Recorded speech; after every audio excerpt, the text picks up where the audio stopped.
Eine bewegliche Hüfte ist nicht nur wichtig für die tiefe Hocke oder auch den Schneidersitz, sondern für ganz alltägliche Bewegungen wie das Gehen oder das Laufen.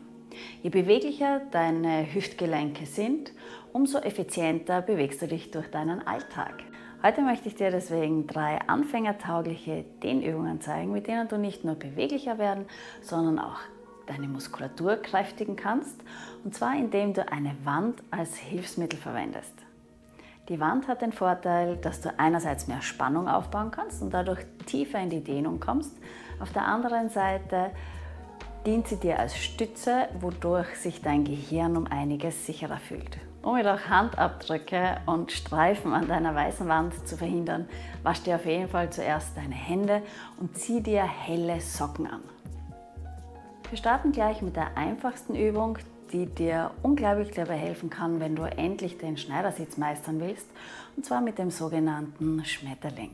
Die Wand hat hier den Vorteil, dass du richtig schön deinen unteren Rücken entspannen und du dich dadurch mehr auf deine Hüftöffnung konzentrieren kannst.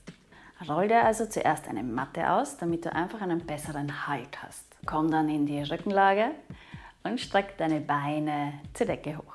Die Position allein ist schon so angenehm gegen schwere Beine, dass du sie eigentlich jeden Abend vor dem Schlafengehen 5 Minuten machen könntest. Für deine Hüftöffnung zieh jetzt aber deine Füße heran und lass deine Knie nach außen fallen. In der Position drück jetzt bewusst deine Fußaußenkanten in die Wand und zieh deine Knie zusätzlich Richtung Wand. Das heißt, du versuchst zusätzlich zur Dehnung noch etwas Spannung aufzubauen. Bleib in dieser Position für ca. 30 Sekunden und wiederhole das Ganze 3 Mal. Übung Nummer 2. Öffne deine Hüftvorderseite. Sie soll daher den Hüftbeuger dehnen und ist schon um einiges herausfordernder. Hol dir dafür unbedingt einen Polster, um deine Knie zu entlasten. Für die Anfängervariante des sogenannten Couch Stretches komm in einen Vierfüßlerstand. Bring dann zusätzlich deinen Unterschenkel und dein Knie so nah wie möglich zur Wand. Wichtig ist, du möchtest die Dehnung in deinem Hüftbeuger spüren und nicht an deinem vorderen Oberschenkel. Um das zu erreichen, musst du jetzt dein Becken nach hinten kippen. Das heißt, du gehst aus deinem Hohlkreuz heraus und aktivierst deine Po-Muskulatur.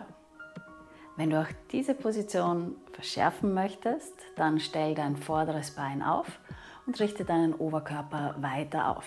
Achte aber weiterhin darauf, dass du nicht ins Hohlkreuz kippst. Wie immer 3 Mal ca. 30 Sekunden halten und wechsel dann auf die andere Seite. Für die dritte und letzte Übung komm in den Stand. Hier dehnen wir einen kleinen, tief liegenden Hüftmuskel, der allerdings gerne Ischiasprobleme verursacht, nämlich den sogenannten Piriformis-Muskel.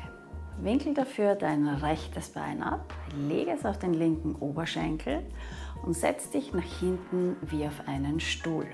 Mach den Winkel in der Hüfte ganz klein und diesmal kippt dein Becken nach vorne. Das heißt, du gehst ganz sanft ins Hohlkreuz. Die Dehnung sollte jetzt schon ganz schön intensiv sein. Bring jetzt noch zusätzlich deine Hände zur Wand. Erstens hast du dadurch etwas mehr Balance, das heißt, du hast wieder mehr Sicherheit. Beziehungsweise, wenn du möchtest, kannst du die Hände fest in die Wand hineinschieben und dich dadurch vielleicht noch etwas tiefer nach unten setzen, wodurch du die Dehnung verstärken kannst. Halte auch hier wieder für 3 Mal 30 Sekunden auf jeder Seite. Dehnen kann unglaublich zeitaufwendig sein. Wenn du jetzt aber wissen möchtest, mit welcher Methode du am schnellsten Erfolge erreichst, dann schau in diesem Video vorbei.